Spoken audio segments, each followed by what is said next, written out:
రాష్ట్రంలో విద్య, నైపుణ్యాభివృద్ధి, క్రీడా రంగాలను బలోపేతం చేయడమే లక్ష్యంగా ముఖ్యమంత్రి రేవంత్ రెడ్డి విదేశీ పర్యటన చేయనున్నారు. తొలుత లండన్, అనంతరం అమెరికాలో ప్రముఖ విద్యా సంస్థలను సందర్శించి ఆయా సంస్థల ప్రతినిధులతో చర్చలు జరపనున్నారు. తెలంగాణ విద్యార్థులు, యువతకు వివిధ రంగాల్లో అవకాశాలు కల్పించే దిశగా ఈ పర్యటన సాగనుందని అధికార వర్గాలు తెలిపాయి.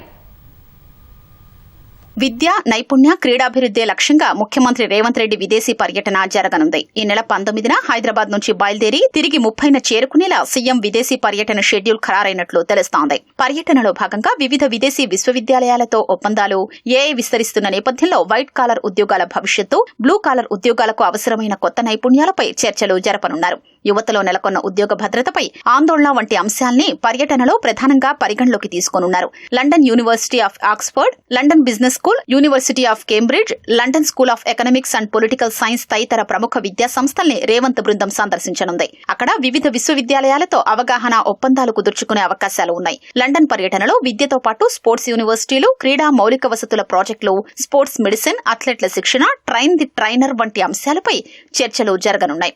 బ్రిటన్లోని నిపుణుల అనుభవాల్ని ముఖ్యమంత్రి రేవంత్ బృందం తెలుసుకోనుంది. ఆగస్టు 23న అమెరికాకు వెళ్లనున్న రేవంత్ రెడ్డి బృందం పలు యూనివర్సిటీల్ని సందర్శించనుంది. తొలుత Harvard university, Massachusetts institute of technology, north eastern university వంటి ప్రముఖ విద్యా సంస్థల ప్రతినిధులతో సమావేశాలు నిర్వహించనున్నారు. హార్వర్డ్, ఎంఐటీ సహా పలు విశ్వవిద్యాలయాలకు చెందిన డీన్లు, ప్రొఫెసర్లతో విద్య, పరిశోధన, నైపుణ్యాభివృద్ధిపై చర్చలు జరుపుతారు. Artificial intelligence, robotics, engineering, executive education వంటి విభాగాల్లో తెలంగాణ విద్యార్థులు, యువతకు అవకాశాలు కల్పించే అంశాలపై చర్చలు జరగనున్నాయని అధికార వర్గాలు తెలిపాయి. అమెరికా పర్యటనలో న్యూయార్క్తో పాటు చుట్టుపక్కల ప్రాంతాల్లోని ప్రముఖ విద్యా సంస్థలతోనూ సమావేశాలు నిర్వహించనున్నట్లు తెలుస్తోంది. ఆర్కిటెక్చర్, మెడిసిన్ తదితర ప్రత్యేక విభాగాల్లోని సంస్థలతో చర్చలు జరిపి తెలంగాణలోని ఆయా రంగాల్లో విద్యా, శిక్షణ అవకాశాల్ని పెంచే అంశాల్ని పరిశీలించనున్నారు.